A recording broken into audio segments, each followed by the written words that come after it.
Barangay undergoes a rapid intensification as moods develop. Good morning to all. So the tropical cyclone that we are observing is now a super typhoon, and it will... The typhoon is now slowly crawling across the Pacific away from Guam, but the National Weather Service still has a typhoon warning in effect.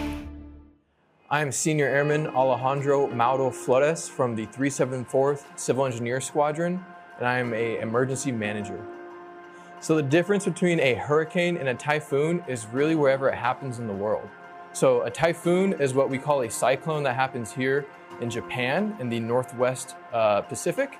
On the Northern Hemisphere, more towards the East Coast of the United States, they call it a hurricane. Typhoon season is roughly in between the months of June to November. However, typhoons can happen at any time of the year. On average, Yokota is expected to receive or be affected by at least 2 hurricanes or typhoons a year. To prepare right now, something you can do to get started is to make an emergency supply kit. Build your supply kit with non-perishable food and water, maybe some cash and yen lying around because we are living in Japan. Also make sure to have batteries, crank radios if you can find them, and candles. The best thing you can do to prepare yourself for a typhoon is to remain indoors.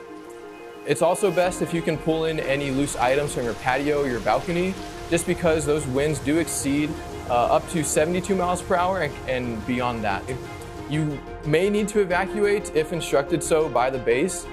Just make sure to follow all those instructions from base personnel and whoever is in charge of the evacuation procedures.